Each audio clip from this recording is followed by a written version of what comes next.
Hello jasmine, কেমন আছো সবাই? আজকে আমরা কাঁঠাল রান্না করব, তাই বাগানে গিয়ে আমার মা কাঁঠাল পাড়ছিল। এই বাসে একটা হেসা লেগে আছে, সেটা দিয়ে আমার মা গাছ থেকে কাঁঠাল পাড়বে। এই গাছে কাঁঠাল হয়েছিল, কাঁঠাল গাছে আমার মা অনেকক্ষণ ধরে মারছিল কিন্তু পড়ছিল না। এই পড়লো কাঁঠালটা। কাঁঠালটা ছোট কিন্তু খেতে খুব টেস্টি।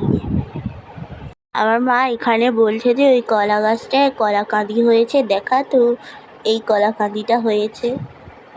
তারপরে আর একটু এগিয়ে গিয়ে আমার মা বললো চল আরো বড় কাঁঠাল দেখায়। ও মাই গড, কি বড় বড় কাঁঠাল হয়েছে দেখো শুধু।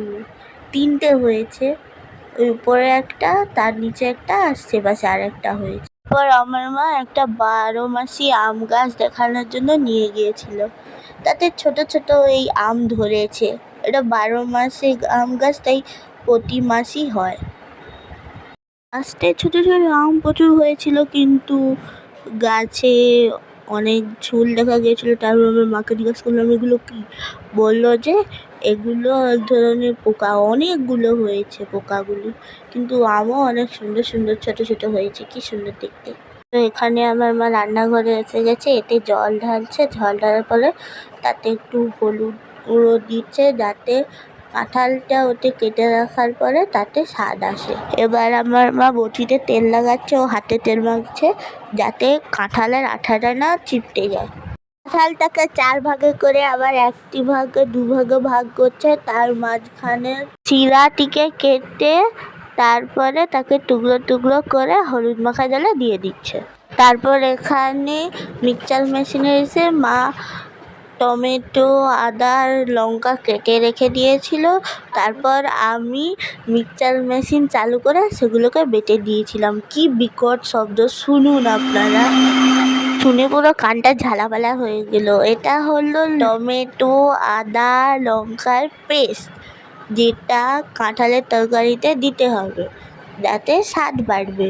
আর একটুখানি পড়ে গিয়েছিল বাটার সময়, তারপর আমি বাটার পর মাকে দিয়ে দিলাম। তারপরে মা তরকারিতে দেওয়ার জন্য আলু ছিল, আলু কেটে রেখে দিয়েছিল। সেই হলুদ মাখার জলে কাঁঠালগুলোকে সিদ্ধ করার জন্য দিয়ে দিয়েছিল। তারপরে মা সেগুলিকে ছেঁকে তুলে নিয়েছিল। তারপরে তেলে তেজপাতা, লঙ্কা, জিরা ফোড়ন দিয়ে ভেজে নিল। তারপরে তাতে আলু ভাজতে দিয়ে দিল। আলু ভাজা হয়ে যাওয়ার পরে তাতে যে পেস্টটা বানিয়েছিলাম সেই পেস্টটা মা ভালোভাবে দিয়ে দিল। তারপর সেই আলু মাখা পেস্টটাকে নাড়িয়ে নিল। তারপরে তাতে একটু চিনি দিয়ে দিল একটু পরে। তার কিছুক্ষণ পরেই তাতে কাঁঠালটা দিয়ে 1 মুঠো নুন দিয়ে ভালোভাবে মাখিয়ে নিতে হবে।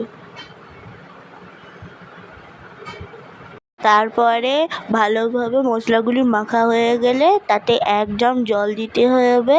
তারপরে ঢাকা রেখে দিতে হবে কিছুক্ষণের জন্য, যাতে আলুগুলি সিদ্ধ হয়ে যায়।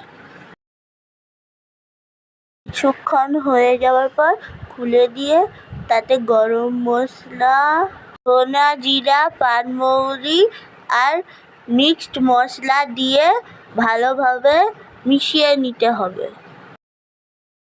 কিছুক্ষণ পরে কাঁঠালের তরকারি রেডি। ভিডিওটা ভালো লাগলে আপনারা লাইক, শেয়ার, কমেন্ট, সাবস্ক্রাইব করে দেবেন। Tata, good bye.